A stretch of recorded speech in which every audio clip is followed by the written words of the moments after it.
आज मैं डिस्कशन करने जा रही हूँ यूनिट वेक्टर के ऊपर। पहले हम लोग उसका डेफिनेशन समझेंगे, फिर मैं एक एग्जाम्पल के थ्रू समझाऊंगी कि एक्चुअल में ये यूनिट वेक्टर होता क्या है। जो आई cap, J cap, K cap vector algebra में हम लोग पढ़ते हैं उसका एक्चुअल में मीनिंग क्या है वो मैं आज बताऊंगी। ठीक है, जो भी डाउट होगा वो आज क्लियर हो जाएगा। तो पहले इसका डेफिनेशन देख लेते हैं। तो डेफिनेशन क्या है? ए वेक्टर हुज लेंथ और मैग्नीट्यूड इज यूनिटी और one is called a unit vector. The unit vector are denoted by the cap symbol. जैसे उल्टा भी होता है तो उसी को हम लोग यूनिट वेक्टर का सिंबल बोलते हैं। ठीक है, तो डेफिनेशन से हम लोग को क्या पता चल रहा है ना, कोई भी एक वेक्टर हम लोग को दिया होगा और उसका मैग्नीट्यूड कैसे निकलता है मैं प्रीवियस वीडियो में बोल चुकी हूँ। ठीक है, तो ये लेंथ और मैग्नीट्यूड कोई भी एक वेक्टर का अगर वन होगा उसी को ही हम लोग क्या बोलेंगे ना, यूनिट वेक्टर बोलेंगे। इतना तो समझ में आ गया। ठीक है, तो ये यूनिट वेक्टर एक्चुअल में ये काम क्या करता है ना, ये काम करता है हम लोग को डायरेक्शन ऑफ द वेक्टर बताने में। ठीक है, जैसे अगर मेरे पास वेक्टर क्वांटिटी है तो एक मैग्नीट्यूड के साथ साथ एक डायरेक्शन भी प्रोवाइड करता है। तो अब उसका फॉर्मूला भी देख लेते हैं क्या होता है। For a vector A unit vector is, कोई वेक्टर ए यहाँ पे दिया गया है। ठीक है, और उसका वेक्टर का जो सिंबल होता है अगर मैं इसके ऊपर कैप लगा दूं तो ये हो गया हमारा यूनिट वेक्टर। ठीक है, A cap equals to A vector divided by A vector का मॉड्यूलस। तो ये पूरा का पूरा जो इक्वेशन है उसी में से ही हम लोग यूनिट वेक्टर का वैल्यू निकालेंगे। अब हम लोग देखेंगे कि यूनिट वेक्टर का मतलब एक्चुअल में होता क्या है। ठीक है, जब हम लोग 2 डायमेंशन पढ़ते थे उसमें अगर मेरे पास एक्स एक्सिस और वाई एक्सिस है, ठीक है, और मुझे वो ग्राफ पेपर में कोई एक पॉइंट को लोकेट करना है। मान लेती हूँ यहाँ पे कोई पॉइंट है 2,3। ठीक है, तो ये 2,3 को मैं एक्स और वाई एक्सिस में कहीं पे लोकेट करना चाह रही हूँ। तो हमारा पहला काम क्या होता है ना, जो एक्स एक्सिस में कितना हम लोगों को फाइंड आउट करना है ना, 2 पॉइंट्स हम लोग को फाइंड आउट करना है, और वाई एक्सिस में हम लोग को कितना पॉइंट फाइंड आउट करना है ना, 3 पॉइंट फाइंड आउट करना है। ठीक है, तो अब जो एक्स एक्सिस में यहाँ पे हो गया ओरिजिन से एक यूनिट आगे जाएंगे तो ये हो गया हमारा 1, और एक यूनिट आगे जाएंगे तो ये हो गया 2। ठीक है, तो एक्स एक्सिस में मुझे 2 यूनिट तक जाना है तो यहाँ से जो ऐसे लाइन हम लोग ड्रॉ करेंगे तो ये हो गया मेरा पॉइंट 2 इन एक्स एक्सिस। ठीक, जब इधर से मैं वाई एक्सिस में जाऊंगी 1 यूनिट, 2 यूनिट, 3 यूनिट, तो 3 यूनिट तक जब जाएंगे तो मैं क्या बोलूंगी ना, ये हो गया मेरा पॉइंट 3 इन वाई एक्सिस। ठीक है, जैसे 2D में हम लोग एक्स एक्सिस और वाई एक्सिस को फाइंड आउट करते हैं, उसके बाद जो पॉइंट होता है उसे लोकेट करते हैं।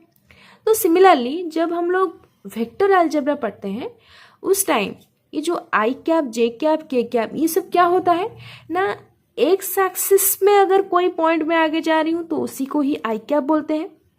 वाई एक्सिस में अगर कोई मैं पॉइंट आगे जा रही हूँ तो उसे हम लोग जे कैप बोलते हैं। ठीक है, अगर यहाँ पे और एक पॉइंट होगा जेड एक्सिस, तो जेड एक्सिस में जितना पॉइंट आगे जाएंगे उसे हम लोग बोलेंगे के कैप। इतना समझ में आया?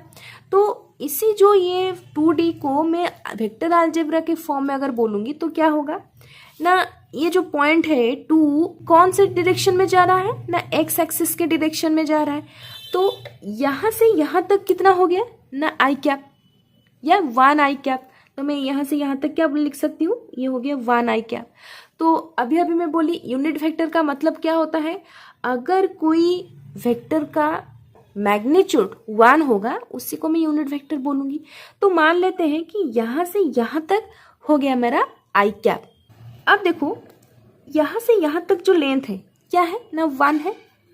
यहाँ से यहाँ तक का लेंथ कितना है, यहाँ से यहाँ तक ये भी 1 है। 1 + 1 ये मिला के तो हो रहा है ना 2। ठीक है, तो यूनिट वेक्टर भी ऐसे काम करता है। अगर यहाँ से यहाँ तक का लेंथ हो रहा है 1, यहाँ से यहाँ तक भी लेंथ कितना हो रहा होगा, 1 हो रहा होगा, तो 1 + 1 कितना हो गया, 2 हो गया। तो 2 क्योंकि ये एक्स एक्सिस के डायरेक्शन में जा रहा है तो इसीलिए ये क्या हम लोग बोल सकते हैं ना, यहाँ से यहाँ तक 1 प्लस यहाँ से यहाँ तक 2, तो हम लोग बोलेंगे कि ये इतना हो गया हमारा ना 2 आई कैप। ठीक है, अब जे मतलब y के डायरेक्शन में देखेंगे, y के डायरेक्शन में हम लोग कितना पॉइंट जाना है ना, 3 पॉइंट जाना है। यहाँ से यहाँ तक हो गया 1 जे कैप, यहाँ से यहाँ तक हो गया 2 जे कैप, यहाँ से यहाँ तक हो गया 3 जे कैप। ठीक है, तो ये जो पूरा का पूरा डिस्टेंस है ये कितना हो गया हमारा ना 3 जे कैप। तो इन दोनों को जब ऐड करके हम लोग लोकेट करते हैं कोई पॉइंट, उसी को ही हम लोग बोलते हैं 2i कैप प्लस 3 जे कैप। तो i कैप का मतलब क्या हो गया ना, एक्स एक्सिस के डायरेक्शन में हम लोग कितना आगे जा रहे हैं, कितना लेंथ या यूनिट आगे जा रहे हैं। और 3 जे का मतलब क्या है ना, जितना भी पॉइंट हम लोग y के एक्सिस में जा रहे हैं उसे जे कैप की तरह हम लोग रिप्रेजेंट करते हैं। ओके, ये समझ में आया। तो अब समझ लेते हैं, सपोज यहाँ पे कोई पॉइंट है, ये 3 डायमेंशन में है, यहाँ पे कोई पॉइंट है 1 0 0। 1 0 0 का मतलब ना एक्स एक्सिस में कितना लेंथ हम लोग को जाना है ना, 1 लेंथ जाना है, 1 यूनिट तक हम लोग को जाना है। समझ लेते हैं, ये हो गया हमारा 1 यहाँ पे। ओके, और y और z का वैल्यू क्या है, 0 0 है, तो ये पॉइंट हो गया हमारा 1 0 0।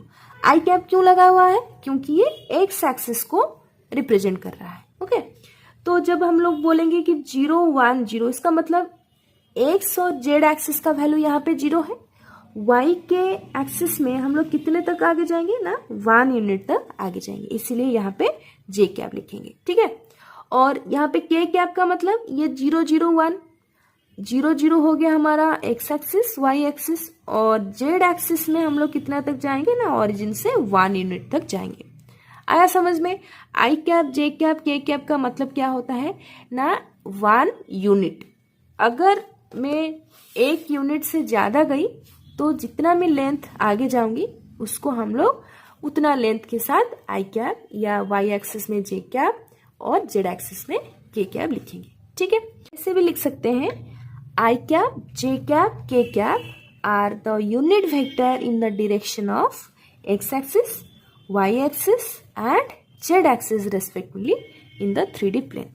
ठीक है, 2D में क्या होगा ना, I and J are unit vector in the direction of X axis and Y axis. ठीक है, तो आई जो होता है उसका लेंथ कितना होगा ना, 1 यूनिट होगा। जे का लेंथ कितना होगा ना, 1 यूनिट होगा।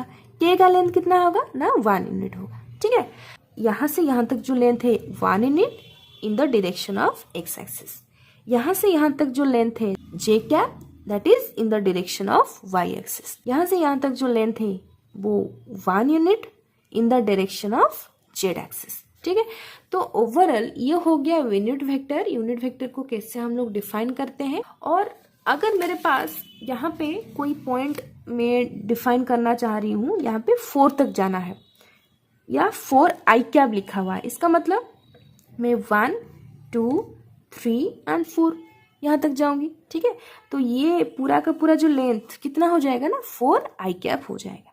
ठीक है, तो ये जो आई cap, J cap, K cap actual में हम लोग लिखते क्यों हैं, तो नॉर्मली क्या होता है ना, जब भी हम लोग नंबर सिस्टम पढ़ते हैं उसमें अगर मैं कोई भी नंबर ले लूँ, सपोज 1 ले लेती हूँ, मैं 1 × 1 लिख सकती हूँ, 2 को 2 × 1 लिख सकती हूँ, 3 को 3 × 1 लिख सकती हूँ। ठीक है, मतलब कोई भी एक नंबर को मैं 1 के साथ मल्टीप्लिकेशन में लिख सकती हूँ। ठीक है, वेक्टर अलजेब्रा में अगर एक्स एक्सिस डायरेक्शन में मैं किसी वेक्टर को रिप्रेजेंट करना चाहती हूँ, मैं क्या लिखूंगी, 2 यूनिट तक मुझे आगे जाना है, तो मैं यहाँ पे 2 × 1 लिख सकती हूँ, है ना, या फिर ऐसे लिख सकती हूँ 2 × आई कैप। ठीक है, अगर मैं लिखूंगी एक्स एक्सिस में मुझे 4 पॉइंट तक आगे जाना है, 1 2 3 एंड 4, 4 पॉइंट तक कौन से डायरेक्शन में आगे जाना है ना, एक्स एक्सिस में आगे जाना है, तो मैं हर बार 4 पॉइंट एक्स एक्सिस में मैं जा रही हूँ ऐसे ना लिख के मैं इसे सिंबलिकली कैसे लिख सकती हूँ, 4 आई कैप। तो ये था यूनिट वेक्टर का मतलब क्या होता है और उसे हम लोग कैसे रिप्रेजेंट करते हैं। अब एक एग्जाम्पल के थ्रू जानेंगे कि यूनिट वेक्टर को निकालते कैसे हैं। ओके, तो यूनिट वेक्टर के ऊपर कुछ क्वेश्चंस देख लेते हैं। Find the unit vector. Number 1, a vector equals to I cap plus J cap, R vector equals to I cap divided by √2 plus J cap divided by √2। Third point is a vector equals to 2i cap plus 2j cap plus k cap. तो solution निकालते हैं।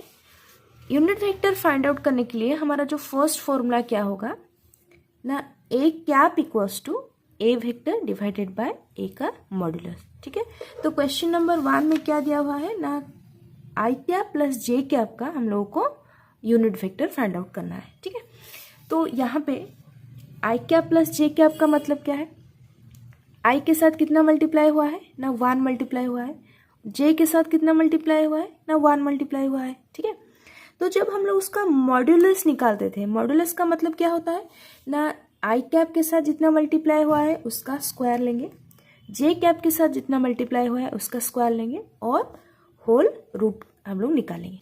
तो यहाँ पे 1 square plus 1 square का root over तो कितना होगा 1 प्लस 1 का रूट ओवर, यानी रूट ओवर ऑफ 2। तो हम लोग को मिल गया ए का मॉड्यूलस और ए हम लोग को क्वेश्चन में गिवन है। तो यूनिट वेक्टर कितना होगा, A cap equals to A vector कितना है जो फॉर्मूले में है, ए vector I cap plus J cap लिखेंगे डिवाइडेड बाय ए का मॉड्यूलस निकला है रूट ओवर ऑफ 2। फाइनली हम लोग आंसर क्या लिखेंगे, A cap equals to I cap plus J cap. ये क्या है हमारा ए वेक्टर है। ठीक है, और ये क्या है ए का मॉड्यूलस है। ठीक है, तो ये हो गया हमारा फॉर्मूला। और भी हम लोग ऐसे लिख सकते हैं, I cap divided by root over 2 plus J cap divided by root over 2। तो ये था एक वेक्टर का यूनिट वेक्टर हम लोग कैसे फाइंड आउट करेंगे। ठीक है, तो दूसरे क्वेश्चन में चलते हैं। यहाँ पे है R vector equals to I cap divided by root over of 2 plus J cap divided by root over of 2। ठीक है, तो जब हम लोग ए का यूनिट वेक्टर निकाल रहे थे तो यहाँ पे भी ए था, यहाँ पे भी ए था, यहाँ पे भी ए था, लेकिन ये जो वेक्टर है उसका नाम यहाँ पे क्या है ना आर है, तो इसलिए आर वेक्टर लिखेंगे। यहाँ पे भी आर वेक्टर और यहाँ पे भी आर वेक्टर। ठीक है, तो यहाँ पे जो वैल्यू लिखा हुआ है आई के साथ कितना मल्टीप्लाई हुआ है ना 1 by root over 2 I cap, 1 by root over 2 J cap. ठीक है, तो जब उसका मॉड्यूलस निकालेंगे हम लोग क्या लिखेंगे, 1 बाय रूट ओवर 2 का whole square plus 1 by root over 2 का होल स्क्वायर का होल रूट। अब जब 1 बाय रूट 2 करेंगे और उसका स्क्वायर करेंगे तो ये क्या हो जाएगा ना 1 बाई 2, और इसका जब स्क्वायर करेंगे ये भी हो जाएगा 1 बाई 2 होल रूट। तो इसे सॉल्यूशन जब निकालेंगे ये कितना आंसर देगा हमें ना, आंसर आ जाएगा इसका 1। तो इस वेक्टर का जब हम लोग मॉड्यूलस निकाल रहे हैं तो आंसर क्या आ रहा है 1 आ रहा है। तो जब यूनिट वेक्टर इसका निकालेंगे तो हमारा फॉर्मूला क्या है ना, R vector divided by R vector का मॉड्यूलस। तो ये था हमारा क्वेश्चन में जो गिवन है आर वेक्टर, और ये क्या है ना उसका मॉड्यूलस। तो ये हो जाएगा हमारा रिक्वायर्ड आंसर। ओके, तो थर्ड क्वेश्चन में क्या था, A vector equals to 2i cap plus 2j cap plus k cap. ठीक है, तो उसका हम लोग मॉड्यूलस निकालेंगे। तो मॉड्यूलस में क्या होगा ना 2 का स्क्वायर होगा, यहाँ पे भी 2 का स्क्वायर होगा, और k के साथ कितना मल्टीप्लाई हुआ है ना 1, तो 1 का स्क्वायर का होल रूट। तो अब ये हो जाएगा हमारा 4, ये हो जाएगा 4 और ये हो जाएगा 1। तो 4 प्लस 1 कितना होगा 9 होगा। रूट ओवर ऑफ 9 कितना है ना 3 है, मतलब 3 को 2 बार मल्टीप्लाई करोगे तो मुझे कितना मिलेगा 9 मिल जाएगा। ठीक है, तो अब ए कैप निकालेंगे।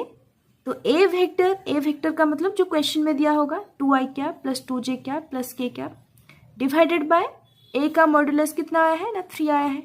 तो 2i cap divided bye 3, 2j cap divided bye 3 and k cap divided bye 3। तो ये था कैसे हम लोग यूनिट वेक्टर का फॉर्मूला यूज करके किसी भी वेक्टर का यूनिट वेक्टर निकाल सकते हैं। ओके।